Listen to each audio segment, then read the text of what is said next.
안녕하십니까.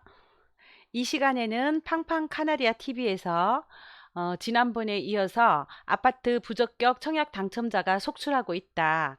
청약 가점 제도의 문제점과 그리고 이제 그 부양가족수 가점 계산할 때 어떻게 해야 되는지 그런 내용으로 지난번 시간에 이어서 오늘 두 번째 시간을 갖도록 하겠습니다.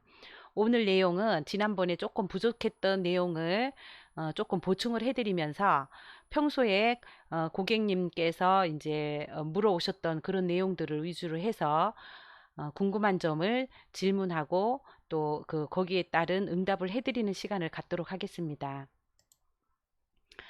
지난번 시간에 말씀을 드렸었는데 오늘 말씀드리는 이 동영상을 이해를 하시려면 지난번 동영상을 먼저 보시고 오늘 거를 보시면 좀 이해하기가 쉬우실 겁니다. 그 지난번 동영상 올려놓을 테니까 한번 보시고요. 어, 무주택 기간과 부양가족수, 저축기간 이제 요런 거를 계산을 해서 가점제 만점 84점으로 이루어지는데 무주택 기간은 1년 미만 이전부터 1년 이상, 2년 미만 4점 이렇게 계산을 해서 최고 이제 15년 이상이 됐을 때 32점이 된다라고 설명을 드렸었죠. 그리고 부양가족 수는 한 명당 5점씩 해서 최고 6명까지 인정을 하고 그러면 이제 5, 6, 30점에다가 나는 부양가족에 넣지 않고 그냥 기본 점수 5점을 플러스를 시킨다 했습니다. 그래서 35점 이렇게 계산된다고 했고요.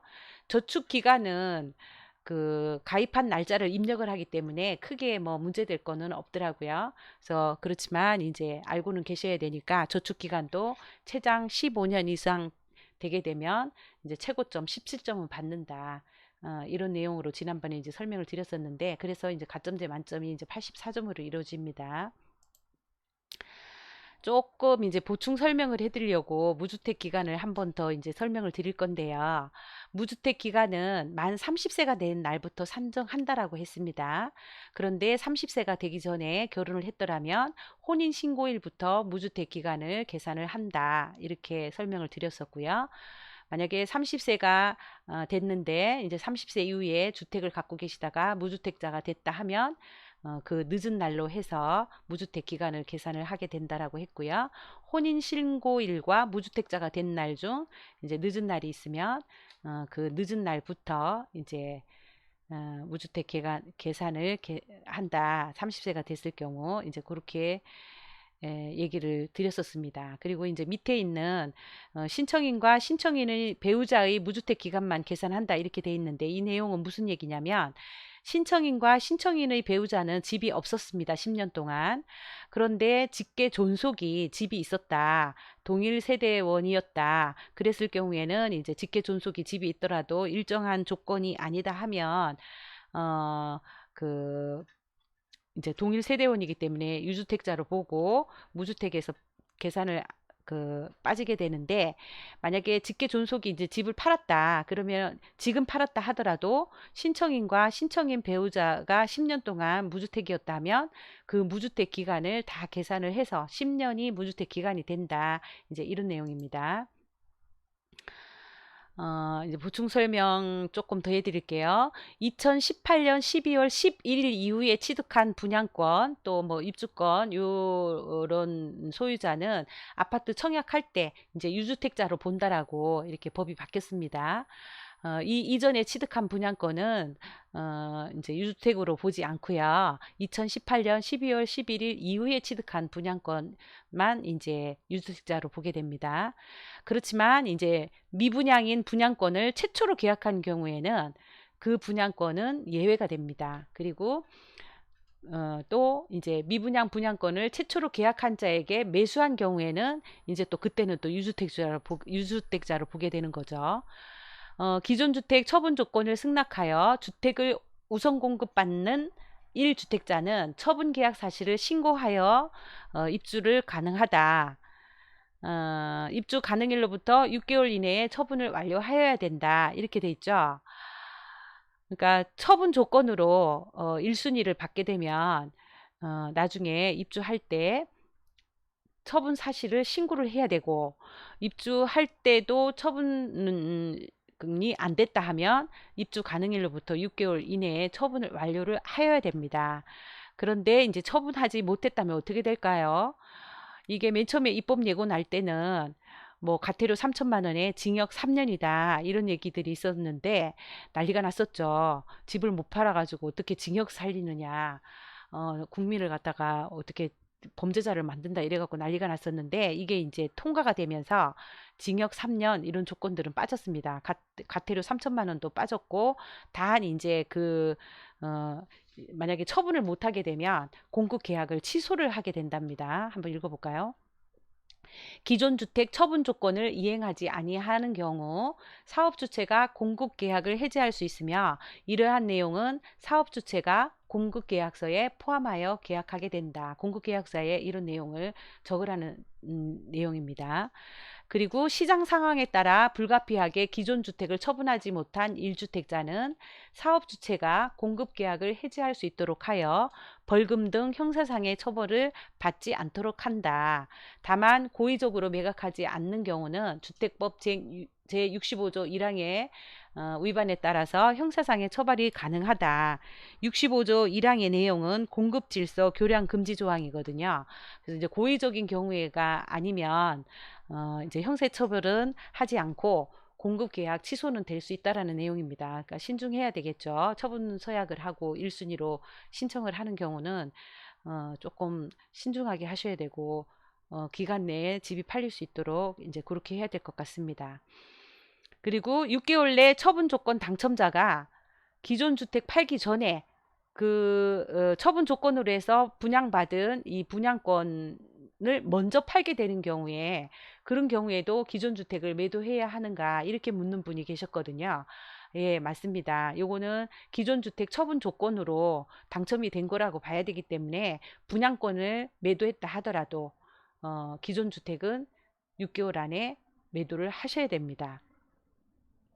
그리고 분양권 소유자도 처분 조건 청약이 가능한가 했는데 이 경우는 안 됩니다. 분양권을 갖고 계신 분은 처분 조건 청약이 안 되고 그냥 1순위로만 할 수 있습니다.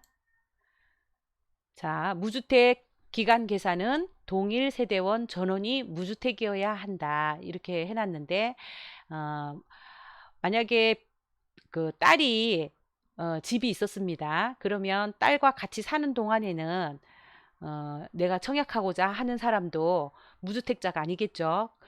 그렇지만 그 딸이 세대 분리를 해서 다른 세대가 됐다든지 또 처분을 했다든지 하면 신청자와 신청자의 배우자 그 두 사람의 무주택 기간을 계산을 하시면 되겠습니다. 그리고 무주택 기간 산정 시 직계 존속이 유주택자일 때 주택이 없는 것으로 보는 조항이 있는데 이때 직계 존속의 나이는 60세가 넘어야 하는가? 주택 공급에 관한 규칙 53조 6을 보게 되면 60세 이상의 직계 존속이 주택 또는 분양권을 소유하고 있는 경우에는 주택을 소유하지 아니한 것으로 본다. 이렇게 되어 있습니다. 그러니까 60세 이상의 직계 존속이 주택을 갖고 있다든지 분양권을 갖고 있는 경우에는 신청인 그 직계 비속 신청인이 그 청약을 할 때 이때는 무주택으로 보게 된다. 이 내용입니다. 그리고 직계존속 부양가족 산정 시 이때도 60세 나이 제한이 있느냐 이렇게 물어보는데 이게 진짜 헷갈립니다. 법이. 이때 부양가족 산정할 때 직계존속을 포함시킬 경우에는 나이 제한은 없습니다. 단지 3년 이상 동일 세대원이어야 하고요. 그리고 집이 없으면 됩니다.